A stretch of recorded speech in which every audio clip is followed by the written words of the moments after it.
एक राजा था जिसका नाम था चंद्र।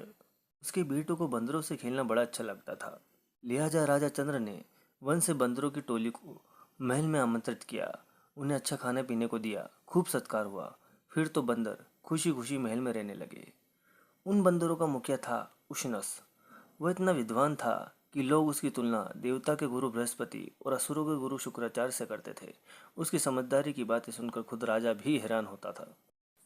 उसने उशनस को राजकुमारों को सीख देने के लिए भी कहा। अब उशनस मनुयुग से राजकुमारों को भी नीति ज्ञान की शिक्षा देने लगा। लोग देखकर चकित होते थे कि एक बंदर भी कितना नीतिवान और ज्ञानी हो सकता है। खुद बंदर अपने मुखिया का कहना मानते थे और इसलिए उनका व्यवहार बड़ा मर्यादित था। इससे राजा चंद्र भी खुश रहता था। कुछ समय बाद राजा ने राजकुमारों की सवारी और मनोरंजन के लिए मेड़े मंगवाए। राजकुमार उन मेड़ों पर सवारी कर महल के अंदर ही दौड़ लगाते रहते थे। उन मेड़ों में एक थोड़ा लालची था। वह बार बार रसोई में घुस जाता था। इस पर रसोइये अक्सर हाथ में जलती हुई लकड़ी लेकर उसे भगाते थे। बंदरों के मुखिया उशनस ने भी यह देखा। देखकर वह चिंता में पड़ गया। उसने सभी बंदरों को बुलवाकर कहा, भाई मुझे तो बहुत बड़ा संकट दिखाई पड़ रहा है। बंदरों ने हैरान होकर पूछा, कैसा संकट? इस पर मुखिया ने बताया, देखो, यहाँ महल में राजकुमार मेड़ों पर सवारी करते हैं और मेढे बार बार भागकर रसोई की ओर चले जाते हैं। इस पर रसोइये हाथ में जो भी चीज आए उसे लेकर मेढ़ों को भगाते हैं। कई बार तो वे हाथ में जलती हुई लकड़ी लेकर भेड़ों को मारते और भगाते हैं। मुझे लग रहा है एक दिन इससे मेढ़ों के शरीर में आग लग जाएगी। फिर वे परेशान होकर घुड़साल की ओर भागेंगे, क्योंकि इसका निवास भी घुड़साल की ओर ही है। जलते हुए मेढ़ों के वहां आने से अश्वशाला में आग लग जाएगी और तमाम घोड़े जलने लगेंगे। अब जलते हुए घोड़ों के इलाज का बस एक ही तरीका है, बंदर की चर्बी। लिहाजा राजा घोड़ों के इलाज के लिए सब बंदरों को मारने का आदेश देगा और हम सब मारे जाएंगे। बंदरों के मुखिया उशनस की बात सुनकर सारे नौजवान बंदर हंसने लगे। बोले, अरे, आपने तो बहुत दूर की बात सोच ली, लेकिन इतनी दूर की बात सोचने लगे तो हम जी नहीं सकते। वैसे भी खुद राजा ने हमें यहाँ महल में रहने के लिए आमंत्रित किया है। हम उसके आश्रित हैं, तो हमें शरण देने के बाद वह अब हमारे प्राण कैसे लेगा? आप क्या चाहते हैं कि महलों का ये बढ़िया पकवान और सुस्वादु भोजन छोड़कर अब हम जंगलों में भटके? नहीं नहीं, अब ये हमारे बस की बात नहीं है।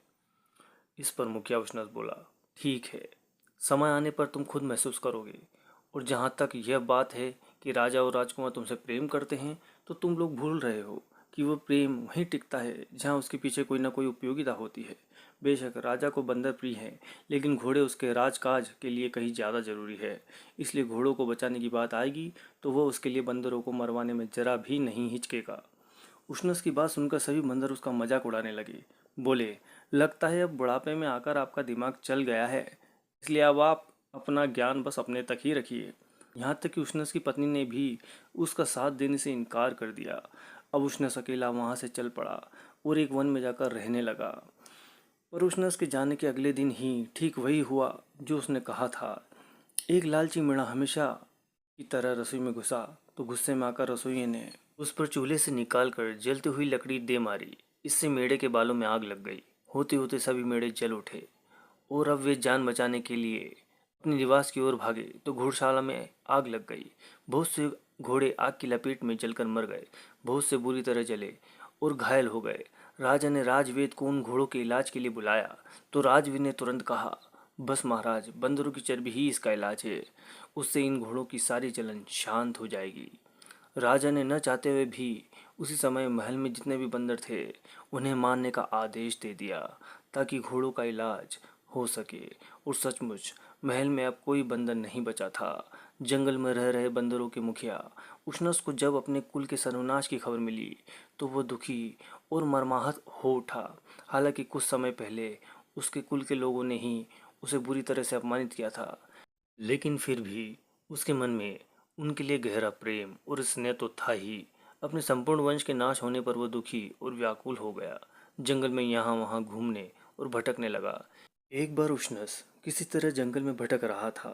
तभी उसे बड़े जोर की प्यास लगी। कुछ दूर उसे एक विशाल सरोवर नजर आया। वह पानी पीने के लिए उस सरोवर के निकट गया। बंदरों का मुखिया झुककर उस सरोवर का पानी पीना चाहता था, पर तभी अचानक चौंक गया। उसने देखा कि बहुत से मनुष्यों और जीव जंतुओं के पैरों के निशान वहां थे। वे पानी पीने सरोवर में गए थे पर वहाँ से लौटे नहीं थे। इस बात से उष्णस चौंक उठा। उसने सोचा, हो न हो इस तालाब में कोई रहस्य है। उसी समय उष्णस ने पास में एक कमल की नाल देखी तो उसे तोड़कर उसने उसे पानी में डुबोया। फिर उस कमल की नाल के सहारे तालाब का पानी पीने लगा। जैसे ही बंदर ने तालाब का पानी पिया उसी समय उसे एक विशाल राक्षस दिखाई पड़ा। वो उसी तालाब से निकला था। उसके गले में जगमग जगमग मोतियों की माला थी जिसका प्रकाश दूर दूर तक फैल रहा था। उस राक्षस ने उससे कहा, आप बहुत बुद्धिमान हैं। मैं आपके ज्ञान और समझदारी से बहुत प्रभावित हूँ, इसलिए यहाँ आया हूँ। इस तालाब का पानी पीने इतने लोग और पशु पक्षी आए जिन्हें मैंने खा लिया, पर अकेले आप ही हैं जिसने अपने ज्ञान और चतुराई से अपने को बचा लिया। इसलिए मेरे मन में आपके लिए बड़ी प्रशंसा का भाव है। आप मुझसे जो भी वरदान मांगना चाहें मांग लें।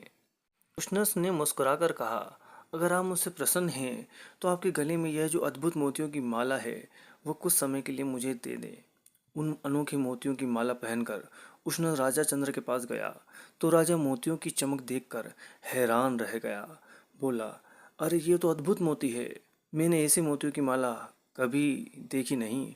लगता है कि इसने पूरे राजमहल को ही प्रकाशित कर दिया है। तुम्हें ये मोतियों की माला कहाँ से मिली? बंदरों के मुखिया ने कहा, महाराज यह माला मुझे यात्रा में मिली है। मेरे कुल का नाश होने पर मैं इस कदर दुखी हो गया कि मन को चैन ही नहीं था। व्याकुल होकर मैं इधर उधर घूमता रहा, कभी किसी जंगल में तो कभी नदी के किनारे। राजा चंद्र बोला, मैं तुम्हारे दुख समझ सकता हूँ, लेकिन हालत ही ऐसी हो गई थी कि न चाहते हुए भी मुझे बंदरों के वध का आदेश देना पड़ा। इसके बिना घोड़े ठीक और स्वस्थ नहीं हो सकते थे, और यह तो तुम जानते ही हो कि राजकाज बिना घोड़ों के चल नहीं सकता। इसलिए मुझे यह अप्रिय निर्णय लेना पड़ा। कोई बात नहीं, बंदरों के मुखिया उसनस ने कहा, सेवक का कर्तव्य ही है कि वह राजा के काम आए। अच्छा है कि मेरे कुल के लोगों ने आपकी जरूरत पूरी करने के लिए अपने प्राण त्याग दिए। तभी राजा का ध्यान फिर से उस नस के गले में पड़ी अपूर्व मोतियों की माला की ओर गया। उसने कहा, यह तो सचमुच विलक्षण मोती है। मैंने पहले ऐसे मोती कभी नहीं देखे। यह दुर्लभ माला भला तुम्हें कहाँ से मिली? महाराज, मैं एक सरोवर में स्नान करने के लिए गया था। वह चमत्कारी सरोवर है जिसमें स्नान करने पर मुझे यह माला मिली।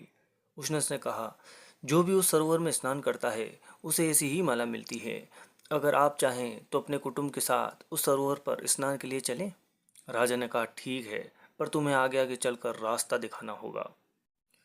अगले दिन राजा चंद्र अपने सभी कुटुंबजनों के साथ उस चमत्कारी सरोवर में स्नान करने के लिए चल पड़ा। आगे आगे बंदरों का मुखिया उसने राह दिखाता जा रहा था। सरोवर के किनारे पहुंचने पर राजा अपने सगे संबंधियों के साथ ही सरोवर में स्नान करने के लिए प्रवेश करना चाहता था, पर उष्णस ने उसे रोक दिया। कहा, हम लोग एक विशेष स्थान पर स्नान करेंगे, तब हमें इससे भी अनमोल और विशेष मालाएं मिलेगी। तब राजा भी उष्णस के साथ उस सरोवर के किनारे पर खड़ा हो गया। उसके सभी कुटुंबजन पानी में स्नान करने के लिए चले गए। काफी देर हो गई पर उनमें से कोई भी वापस नहीं आया। इस पर राजा ने चिंतित होकर कहा, बड़ी देर हो गई है, अभी तक इनमें से कोई भी वापस नहीं आया। पता नहीं ऐसा क्यों है। उष्णस बोला, महाराज वे अब कभी वापस नहीं आएंगे। इस सरोवर में रहने वाले राक्षस ने उन्हें खा लिया। क्या? राजा चीख पड़ा, यह तुमने क्या किया? मेरा सारा कुल नष्ट हो गया। तुमने मेरे साथ इतना बड़ा धोखा, इतना बड़ा विश्वासघात। यह तो इतना बड़ा विश्वासघात नहीं है राजन, जितना आपने किया। आपने मेरे कुल के बंदरों को वन से बुलाया, आश्रय दिया और फिर अचानक सबके प्राण ले लिए।